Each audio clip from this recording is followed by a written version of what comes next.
Hello, good evening, and you are here with us again on Partners in Law. And I am Attorney Regal Oliva. I am joined by my beautiful partner, Margarita Yu. Hello, good evening, Marge. Good evening, Regal.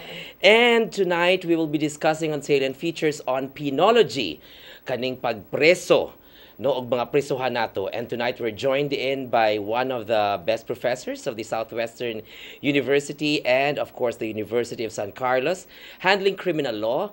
She's also a member of the revision of the Criminal Code of the Philippines under the Department of Justice, and also acting right now as the provincial prosecutor of the province of Cebu.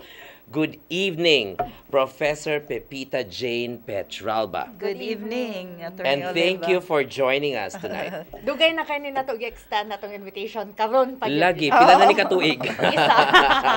Before No? we proceed, I'd like to greet one of the regulars sa show, si Attorney Harvey Abelio, who got married last Sunday. Congratulations and best wishes, Harv. Congratulations.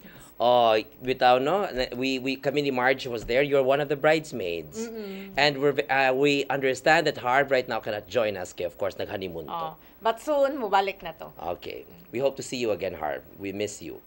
So karon gabi una, we will be talking about. We will not be concentrating basically on the research paper that Fiscal Petralba made during her stint in the University of Minnesota. Because she's a Humphrey scholar. Yes, and Fulbright man guni si Fiscal ani guni siya ka bright, no? Dili half. Pero ang atong kuan magud kay one of the concerns gud natong giatubang karon is mga prisuhan. No, kay as we all know, ang prisuhan dinhi sa Pilipinas, I do not know, maybe it's inefficiency in the government or in the Department of Justice nga kuan gid kaayo ang ato ang prison dakong problema gid na. And we have to always remember nga though people in the prison cells are also kanang maybe they may have committed offenses and also crimes, but then they are still human beings, and for humanitarian reasons we will be discussing their plight and their kanang unsa nahitabo nila inside. Now, Fiscal, who goes to jail? Ang naa sa atong prisuhan, may I speak in Okay, Cebuano? kailangan good. Yeah. Okay, mas makaanta mas maabot ana nila. Okay. Ang naa sa atong prisuhan ron, duha na ka klase. Kanang gitawag nato nga convicted na, o kadtong gitawag nato pre-trial pa lang. Okay. Ongoing pa yung kaso. Ongoing pa yung kaso. Unya, either non-billable ang iyang kaso, or bisag billable, di siya ka piyansa. Wa siya ni-avail. So. Okay. So duha ka klase ang atong piniri. So ang ato sang mga jails lain-lain sa na. Kay para sa mga nakonbikto na adto na sila sa Bucor run facilities. Bucor meaning Bureau of Corrections. Okay. Ang Bureau of Corrections is under the Department of Justice. All right. Okay. So kanang mga penal colonies. alright. Mga muna sila Muna under sila. the Salas Mon Bucor. mostly ang kuan gyud ani common is Muntinlupa. Muntinlupa. Kada mo nagmusulti tag makuha lagi ka, ma-sentence lagi ka adto na kag munti. Mamunti ka. Okay, okay. But actually, we have others also. Like, labi na karon nga medyo congested na gyud kayo. Doon na sa Taylain, we have Davao, we have so many others, no? Kaning sa Cebu City, asa may facility na to nga run by Bucor. These are not Bucor facilities. So wala. Okay? Oh. These are run by the BJMP. MP. Okay. Ang BJMP is under sa Department of Interior and Local Government. Oh, all right. Okay. So duha din ni ka departments. Duha ka departments. Nga mo handle og mga prisoners. Prisoners. Okay. Okay. We call them both prisoners, gyapon, no? Yeah, we call Okay. them prisoners. Pero kaning naa sa BJMP, duha ni sila sad ka sub categories, no? Dunay na konbikto pero gamay ra kaig sentensya unya dili available nga ma-probation. Okay. Okay? Bisag gamay ra ilang sentensya tungod kay di sila ka-avail sa probation, masentensyahan sila, di na sila ibiyahe. Okay, unsa man ning mga sentensya nga gamay human dili makakuan og probation, Fiscal? Let's give an example. Morning mga 6 months to 1 year unsa man ni? Mo nang up to 6 years actually. Okay. Kay ang atong probation pwede mang i-avail bisag ang imong sentensya mo abot up Unsa to man ning 6 years. probation kanang Fiscal? Kay mangutana gid ang mga tawo ana kay kung ang imo ganing sentensya less than 6 years, Okay. no? pwede man ka mo apply for probation. Probation. Unsa man So, ang di na ka probation? matanggong. Di na ka matanggong. So ang probation mo apply, asa man mo apply yan sa korte? Mo-apply ka sa korte, pero ang korte mo orders, doon naman tayo Bureau of Probation and Parole. okay. No? So sila mo evaluate. Sila sad mo monitor. Okay. Okay. So, pero doon ay mga kondisyon. Kinahanglan wa ka kaapilar, kinahanglan nga wa ka na konbikto sa una Okay. para maka-avail kag probation. All right. Okay. So, pero kung napriso na ka sa una, let's say nangawat, no? Disqualified na ka. Disqualified na ka. So, tungod kay di na alright. ka ma-probation, mapriso na gid ka. Okay. Pero tungod kay gamay ra imong sentensya, posible nga di na ka ibiyahe. di na kaadto og Bureau of Corrections. Di na ka. Okay, kung mo resulti gud nila gud nga hala mamunti ka or ibiyahe ka. Kay ibiyahe kay tungod nga gikan og probinsya diri sa Cebu. Adtuon ba ka ngadto sa Palawan or adto ba ka ngadto sa Muntinlupa? So mo man lang gisulti gud nato Marge nga sige, ibiyahe ka gyud. Nagtug ka sa munti, di ba mo ihatod Oh, ka? ala. Pagmunti ni, no? Okay.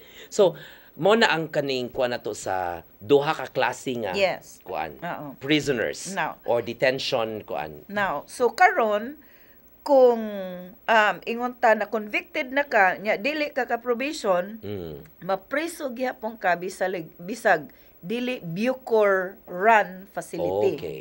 Bisag naa sa BJMP. All right. Now, sa mo na sa na konbikto.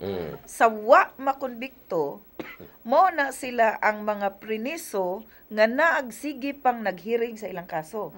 And remember, nga tungod kay congested sa dangatong courts, Yes. madugay sa dang ilang pagkapriso. In tawon, no? Now, Oh. duha sad ni ka klase ang detention, gitawag mo na, although kanang unsa ni kanang murag duplicitos na no nga detention prisoner pa gyud. Oh. Detention Detention prisoner. prisoner. Ang uban na nagitawag na nilag pre-trial prisoner. Okay. So, doon ay maka-afford sila mo piyansa pero non-billable. Or bisag billable pero di sila makapiyansa. So, mientras nagdagan ang ilang kaso, na sila sa prisuhan.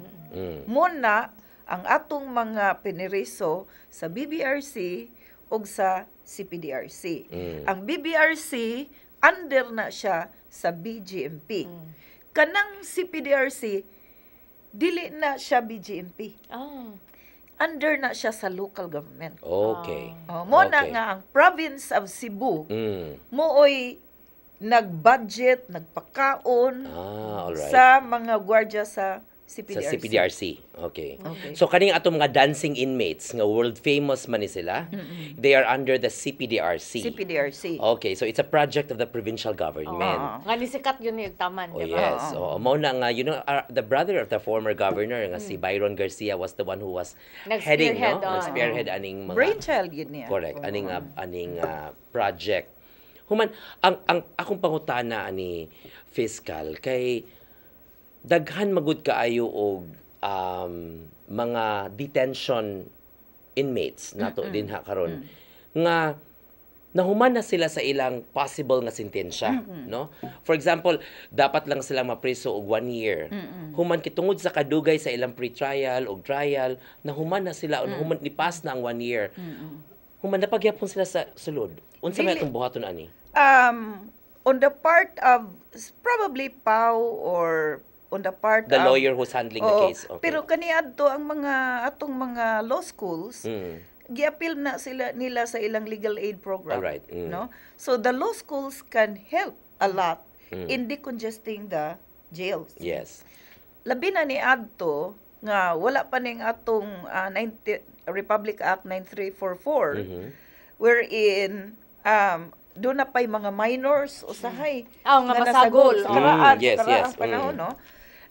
Motoy gi project sa mga law schools niadto nga ang mga minor makagawas gyud. Sa akong time gal nakasuway ko ani nga practice court na to mo assista og mga detained prisoners. Yes. Ikaw sa inyong time Yes, na I napon. also Under the supervision ni Judge Civilian. Ako kay under the supervision of Judge Sevilla and also with Attorney Glenn Capanas. Kasi Attorney Glenn Capanas karon is handling the legal aid program of the University of San Carlos. Pero kuan gyud. Very effective, di ba? Effective kay siya kay daghan pa kita natabangan. In fact, gani ako gihandolan March nakadaog mi sa Court of Appeals. Wow. Oh. Mao na nga murag dako putag makatabang ba ito sa drug related kwanto siya case. So wa pa ka ma-attorney na ka. Murag ingon ana, di ba? Kay that's the nice thing with fourth year law students ba in our school, March. Kay murag kuan ba good? Murag we really perform good law work. Pero you know the real world in law, in the law Lahi gyud profession kayo. lahi ra gyud, Daghan no? kayong kuan. Lahi jud kayo fiscal. Pero ang kaning ato ang akong basing on my question nga nahuman na so unsa may buhaton ani mga law schools, where do they go, unsa may procedure ani nga nahuman daghan kay ni question, especially kung napagod sa akong radio program pod kanang fiscal mo gyapon the same question. Napagyapon sa sulod kay walay ni handle sa ilang case. So human na unta ang sentensya wa pagyapon sila nabuhian. So is that part of arbitrary detention? Or is it still is it just part of the process? Technically dili gina siya mahimong arbitrary detention kay dunam guna sila court commitment order. All right. So ordered by the court ng ilang pagkapriso na. So legal ilang Legal ang ilang So unsa man na pagkapriso. fiscal kailangan tag another court order for the release. Yes. We Okay. need another court order for the release. Mahitabo ra na sila makagawas kung dunay court order. Ug mahitabo ra sad nga ma-issue ang court order kung dunay mo make representation nila Sa korte. dito sa court. Well, how long will that take? Will it still take time nga for the court to issue the order for their release? I would say based on experience na mo niadto sa legal aid, dali ra kay mo issue ang court kay mo tan-aw man na good. sila nga. So unsa man na kinsa may mo evaluate anang murag nahuman na iyang sentensya fiscal ang taga jail, ang BJMP? Ang taga-jail and even the counsel for the accused kay makita man niya nga ni maximum naman ni sa sentensya. Unsa may kaso ani, mora ni kaso. Ang sentensya ani nga maximum is only let's just say 6 years. Nya more than 6 years naman ka. So mo kuan ako nga bisan pag magpadayon ang kaso na-serve out na niya. tungod kay na serve out na pwede na ka mogawas. Yeah, And okay. there should be no question ana. Kasagaran ang court ana. Mo kuan gyud siya, mo order gyud sila. Because along this line nga ingon ani ba kay we're having problems of congestion. Kung moadto ta og mo priso ta nara ba gyud sa Biblia nga kailangan gyud mo priso mo bisita on tatas na nga priso. Because I think these people good fiscal no kanang maybe kung nakasiguro ka sa sud sa kaprisan maka reflect siguro ka sa imuhang Sins. mga sa no. Oh. Kay lahi ra gyud inside no. Your liberty is being deprived. And so the congestion inside the jail is a huge problem that we face, I think, especially in this country. Ang congestion na to dili lang ang common, let's say ang prison facility ang capacity niya 1,000.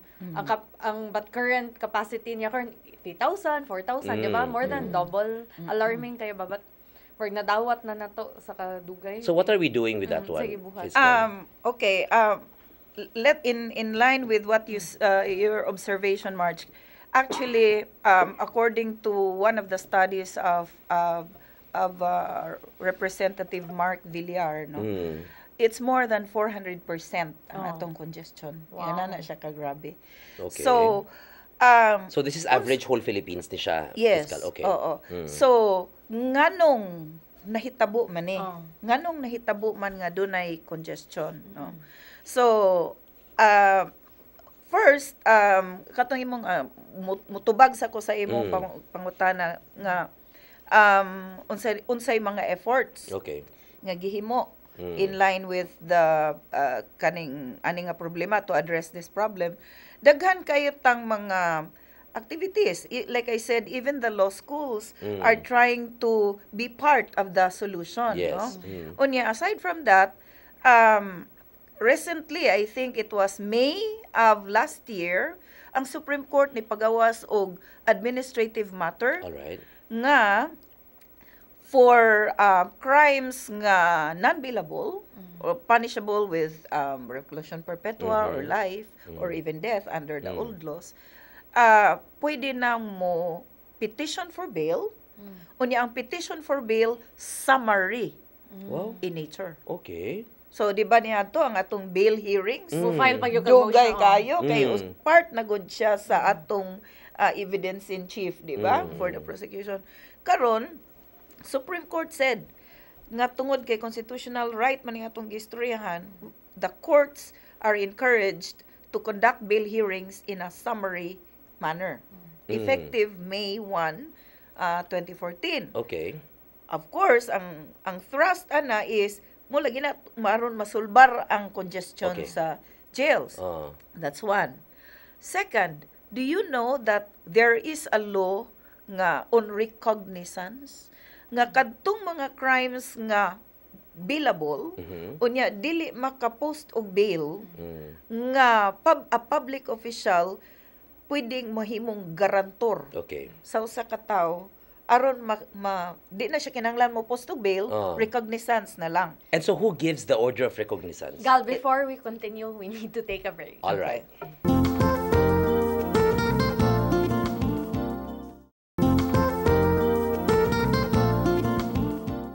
And now we're back. Before our break, atong gistoryaan kay kaning recognizance. Okay, unsa ning recognizance o kinsay mohatag sa recognizance? Unsa ang pag-avail, O unsa ang pag-avail ana? Okay. Okay. So, kaning balaod na to sa recognizance, Republic Act 10389 na approved on March 14, 2013. Okay. Okay, sa ato pa duha na katuig pero wa pay ni avail. Kaning balaod ni provide siya sa recognizance, meaning instead na mo bayad kag piyansa In cash or in property? in cash, kuha na lang, karakter na lang, ang reference na lang sa tao, nga mo'y mo assure sa court nga di ka mo layas. But this is only available sa mga na